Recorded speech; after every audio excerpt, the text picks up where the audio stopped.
প্রকৃতির বাস্তব সত্য নির্ধারিত সময়ে মৃত্যু আসবে, আর পেছনে থাকবে মানুষের ফেলে আসা স্মৃতি। কিন্তু মৃত্যুকে আটকে রেখে এই প্রাকৃতিক নিয়মকে চ্যালেঞ্জ ছুড়ে দিয়েছে যুক্তরাষ্ট্রের অ্যারিজোনার অ্যালকোর লাইফ এক্সটেনশন ফাউন্ডেশন। প্রতিষ্ঠানটি মৃতদের জীবিত করতে নানা বৈজ্ঞানিক প্রয়াস চালিয়ে যাচ্ছে।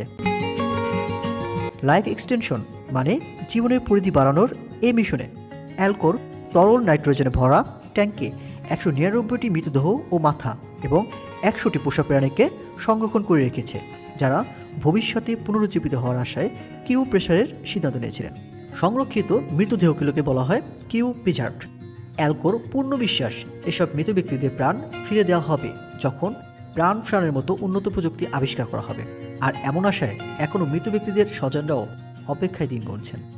রোগীরা হচ্ছেন ক্যান্সার, প্যারালাইসিস ও অন্যান্য জটিল রোগে মারা যাওয়া ব্যক্তিরা। এদের মধ্যে আছে মাত্র 2 বছর বয়সে মস্তিষ্কের ক্যান্সার আক্রান্ত হয়ে মারা যাওয়া থাইল্যান্ডের একটি মেয়ে শিশু। শিশুটির দেহ 2015 সাল থেকে সংরক্ষিত। প্রতিষ্ঠানটির চিফ এক্সিকিউটিভ ম্যাক্স মোরোর ভাষ্যমতে, শিশুটির মস্তিষ্কে একাধিক অস্ত্রোপচার হয়েছিল, তবে কিছু কাজে না আসায় অ্যালকোর সাথে যোগাযোগ করে মেয়েটির বাবা মা, যারা নিজেরাও ডাক্তার। আরও একজন হলেন বিটকয়েনের পথ প্রদর্শক হ্যালি ফিনি। তিনিও অ্যালকোর একজন রোগী। 2014 সালে প্যারালাইসিসে প্রাণ হারানোর পর অ্যালকোর তার মৃতদেহ সংরক্ষণ করে রেখেছে। এই ক্রিউ প্রিজার্ভেশন বা সংরক্ষণ প্রক্রিয়াটি অত্যন্ত ভিন্ন এবং জটিল এক প্রক্রিয়া।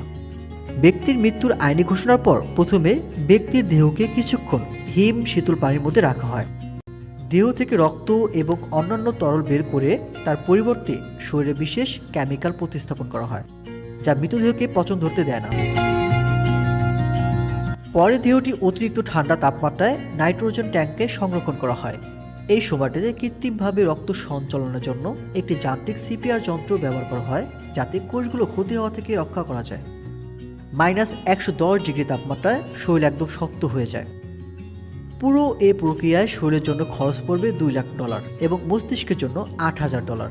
ম্যাক্স মোর বলেন, বর্তমান সময়ে যে অসুস্থ রোগীর আরোগ্য সম্ভব নয়, তাদের স্বজনরাও অ্যালকোর সাথে যোগাযোগ করে তাদের দেহ সংরক্ষণের জন্য বলেছেন। তার দাবি, অ্যালকোর পচন বন্ধ রেখে তাদের দেহ নষ্ট হতে দেয় না। অ্যালকোর লাইফ এক্সটেনশন ফাউন্ডেশনটি মৃতদের প্রাণ ফিরে দেওয়ার এই প্রক্রিয়া নিয়ে বেশ আশাবাদী এবং প্রাণ ফেরানোর মতো উন্নত প্রযুক্তি আবিষ্কার না হওয়া পর্যন্ত তাদের দেহ এভাবেই সংরক্ষণ করা হবে।